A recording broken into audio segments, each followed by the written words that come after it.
I'm Katie, and I graduated from Redcliffe in July 2008. Simply put, Redcliffe saved my life. I was a drug addict, and it cured, well, not cured, but it took that want out of my life. I saw that I could wake up in the morning without doing drugs. I learned to love myself here, and I found significance in my own life, my own potential. I'm Robert, and I graduated in late March 2009. Well, I have Asperger's, so it kind of made me a bit like so socially awkward. To kind of be successful at RCA, you kind of have to like learn to rely on others too, and function as a group. Otherwise, you can't really work all that well. One thing I've noticed, like when I exercise or like get fatigued or anything like that, it's harder for me to like control myself a bit more. But like with hiking and just like the environments, the harsh environment, kind of like makes you kind of like have to like deal with it. You have Asperger's, but that's not an excuse for everything you do, and I want to believe that too.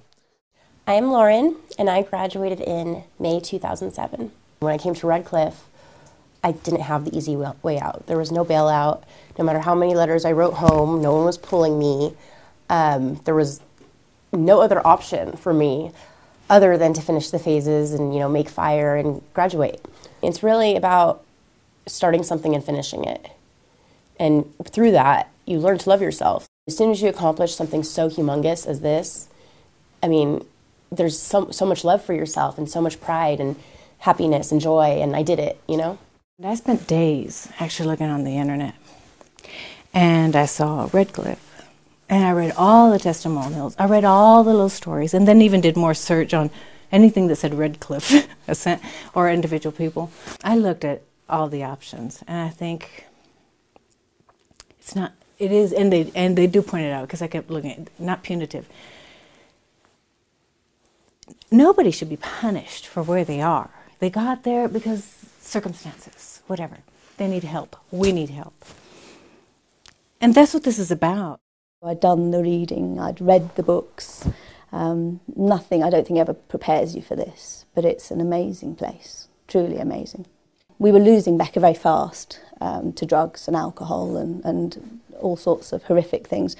So, I'd done some research. Nobody was listening in Jersey. There was many times after our chats with Winter Rose, and Winter Rose was a brilliant therapist, but she said it, I think probably like you Americans do, they say it how it is.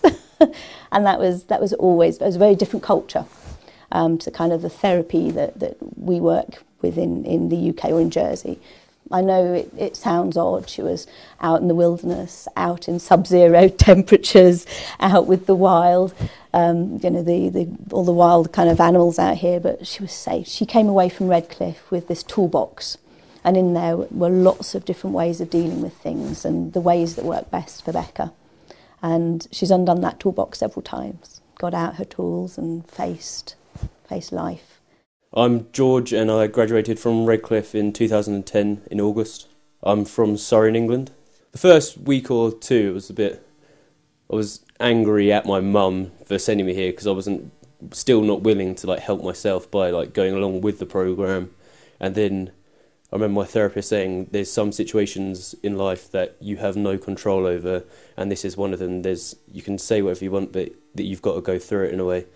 And that's the point where I was like, I'm going to start doing this, start doing the work, started talking to everybody else in the group, start getting on well with them, and then after that just had a great time throughout, really, whilst getting better. So, because it's a one-in-a-lifetime experience, really, so, and I was one of the lucky kids who got to experience it, so.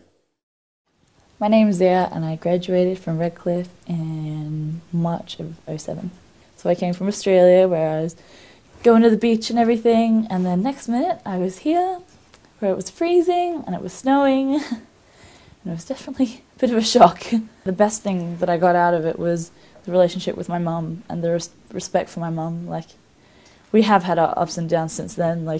I don't live at home now because we can't spend too much time together, but she still is my best friend and I love her.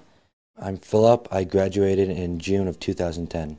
Before I came here, I refused a lot. I never wanted to do anything. I quit things really easily. When I came here, I worked harder. I tried my best to accomplish what I wanted. For once I had a goal that I set out to do and wanted to complete at the end. I know it's tough, I know it's hard, and I know that you don't want to do it, but there are things in life that we not only have to but must do, and it really helps at the end, and you grow as a person, and that it's okay to be afraid, it's okay to be sad, but it's not okay to quit. I'm Molly and I graduated in December 2007. I had a really big drinking problem. It's genetic also. I was adopted when I was 5, and my birth mom, she had a lot of substance abuse problems during pregnancies and during, the first few years before we were taken away. I just lost sight of, how valuable, because I got a second chance at life when I was adopted. I got a second chance at life when I got through that alcohol poisoning, and then I just started to throw it all away again, and you only get so many chances. I haven't drank since I came here in August 10th, 2007. I owe everything that I am today to having the opportunity to come here, so yeah. Believe in it.